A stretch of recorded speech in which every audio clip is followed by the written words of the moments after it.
தமிழ்நாடு மக்கள் எல்லாத்துக்கும் ஜெயகன். நான் வந்து சிவகங்கை மாவட்டம் காலர்கோயிலேருந்து பேசுகிறேன். என் பேர் Ilamaran. Indian armed force Indian நேவியில் செயலராக 4 இயர் சர்வீஸில் இருக்கேன்.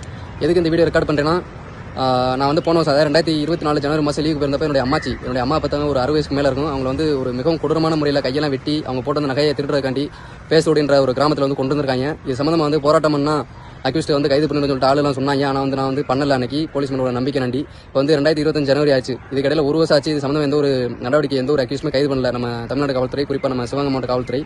இதே இது நம்ம சிவகங்கை மாவட்ட காவல்துறை டிஎஸ்பிக்கோ இல்லை எஸ்பிக்கோ நடந்திருந்தா, அவங்க வீட்டில் ஏதாச்சும் ஒன்று நடந்திருந்தோ அடுத்த 1 மணி நேரத்தில் கண்டுபிடிக்கிற காவல்துறை வந்து என் வீட்டில் நடந்த ஒரு இஷ்யூ வந்து இது வரைக்கும் கண்டுபிடிக்க ஒரு எந்த ஒரு இதுவுமே இப்போ நடவடிக்கையுமே எடுக்கல. சம்மந்தமாக வந்து எங்கள் அப்பா வந்து ஒரு எஸ்பிஎஸ்ல ஒரு 6 வாட்ட பெட்டிஷன் மனு கொடுத்துருக்காரு.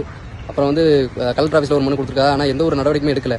அதனாண்டி நான் வந்து ஒரு சிவகங்கையில் சாம்பையா ஸ்கூலில் ஒரு நல்லா படித்து ஒரு இந்த போஸ்டிங்கில் இருக்கிறேன். நான் வந்து அதாவது என்னை வந்து ஒரு கிரிமினல் ஆக்க வேண்டான்ற ஒரு கோரிக்கை வந்து சிவகங்கை மாவட்ட காவல்துறைக்கு நான் வந்து இந்த நேரத்தில் தெரிவிச்சுக்கிறேன். ஏன்னா ஒரு எந்த ஒரு ஆக்ஷனுமே 1 வருஷம் ஆச்சு இது வரைக்கும் எடுக்கல. ஒரு மனுஷன் ஒரு பாட்டுக்கு எந்த ஒரு பம்பு தும்புக்கும் போகாமல் அவன் பாட்டுக்கு இருக்கேன். அவனை வந்து ஏதாச்சும் அவன் குடும்பத்தில் ஏதாச்சும் நடக்குது.